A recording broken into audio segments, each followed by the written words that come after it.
ಜೈ ಶ್ರೀರಾಮ್ ಎಲ್ರಿಗೂ. ಈ ಶಾಲಾ ಕಾಲೇಜುಗಳಲ್ಲಿ ಸಮವಸ್ತ್ರ ಅಂತ ಹೇಳಿ ಮಾಡಿರೋದು ಯಾಕೆ ಅನ್ನೋದು ನಮ್ಮ ಸರ್ಕಾರಗಳಿಗೆ ಗೊತ್ತಿದೆಯೋ ಇಲ್ವೋ ಅನ್ನೋದೇ ಒಂದು ದೊಡ್ಡ ಅನುಮಾನ ಆಗಿದೆ. ಯಾಕಂತಂದ್ರೆ ಸಮವಸ್ತ್ರ ಅಂದ್ರೆ ಏನು? ಸಮಾನವಾದಂತಹ ವಸ್ತ್ರ. ಇದನ್ನ ಮಾಡಿರೋದ್ ಯಾಕೆ?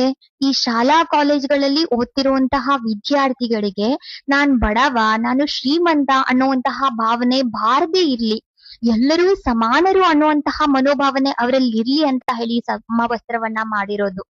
ಆದ್ರೆ ಇತ್ತೀಚಿನ ದಿನಗಳಲ್ಲಿ ಈ ರಾಜಕಾರಣಿಗಳು ಅಂದ್ರೆ ನಮ್ಮ ಸರ್ಕಾರಗಳು ಅದನ್ನ ತಮ್ಮ ಉಪಯೋಗಕ್ಕಾಗಿ ಅಂದ್ರೆ ತಮ್ಮ ಸ್ವಾರ್ಥಕ್ಕೋಸ್ಕರ ಅದನ್ನ ದುರುಪಯೋಗ ಪಡಿಸ್ಕೊಳ್ತಾ ಇದ್ದಾರೆ. ಇದು ಸದ್ಯ ನಮ್ಮ ರಾಜ್ಯದಲ್ಲಿ ನಡೀತಾ ಇರುವಂತಹ ಪರಿಸ್ಥಿತಿ.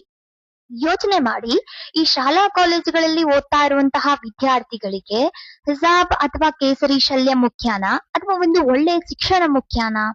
ನಮ್ಮ ಸರ್ಕಾರ ಈಗ ಸದ್ಯಕ್ಕೆ ಹೇಳತ್ತೆ, ಶಾಲಾ ಕಾಲೇಜುಗಳಲ್ಲಿ ಹಿಜಾಬ್ ಅನ್ನ ಧರಿಸ್ಕೊಂಡು ಹೋಗ್ಬಹುದು ವಿದ್ಯಾರ್ಥಿಗಳು, ಆದ್ರೆ ಕೇಸರಿ ಶಲ್ಯವನ್ನ ಧರಿಸೋ ಹಾಗಿಲ್ಲ ಅಂತ ಹೇಳಿ.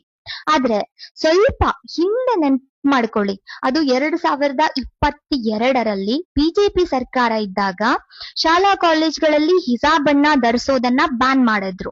ಆದ್ರೆ ಈಗ ಕಾಂಗ್ರೆಸ್ ಸರ್ಕಾರ ಬಂದಿದೆ, ನೀವು ಹಿಜಾಬ್ ಅನ್ನ ಹಾಕೊಂಡು ಹೋಗ್ಬಹುದು, ಓಕೆ ಅಂತ ಹೇಳಿದ್ದಾರೆ. ಈ ಎರಡು ಸರ್ಕಾರಗಳ ಮಧ್ಯ ನಡೀತಿರುವಂತಹ ಆಟಕ್ಕೆ ಬಲಿಯಾಗ್ತಾ ಇರೋದು ಯಾರು? ಆ ದೊಡ್ಡ ದೊಡ್ಡ ರಾಜಕಾರಣಿಗಳ ಮಕ್ಕಳಲ್ಲ, ಆದ್ರೆ ಮಧ್ಯಮ ವರ್ಗದವರು, ಬಡ ವರ್ಗದವರ ಮಕ್ಕಳು ಬಲಿ ಆಗ್ತಾ ಇರೋದು. ಗ್ಲೋಬಲ್ ಲೆವೆಲ್ ಅಲ್ಲಿ ಕಾಂಪಿಟೇಷನ್ ಮಾಡಕ್ಕೆ ಕಳಿಸುವಂತಹ ನಮ್ಮ ಮಕ್ಕಳನ್ನ ನಾವು ಬೀದಿಯಲ್ಲಿ ಕಲ್ಲು ತೂರಾಟ ಮಾಡಕ್ ಕಳಿಸ್ತಾ ಇದ್ದೀವಿ. ಒಂದು ಸರ್ತಿ ಯೋಚನೆ ಮಾಡಿ, ಯಾವತ್ತಾದ್ರೂ ನೀವು ಈ ದೊಡ್ಡ ದೊಡ್ಡ ರಾಜಕಾರಣಿಗಳ ಮಕ್ಕಳು ಧರ್ಮಕ್ಕೋಸ್ಕರ ಬೀದಿಗಿಳಿದಿರೋದನ್ನ ನೋಡಿದೀರಾ? ಅಥವಾ ಬೀದಿಗಿಳಿದು ಕಲ್ಲು ತೂರಾಟದಲ್ಲಿ ಭಾಗವಹಿಸಿ ತಲೆ ಒಡ್ಕೊಂಡಿರೋದು ಅಥವಾ ಜೈಲಿಗೆ ಹೋಗಿದ್ ನೋಡಿರಿದಾರಾ? ಇಲ್ಲ.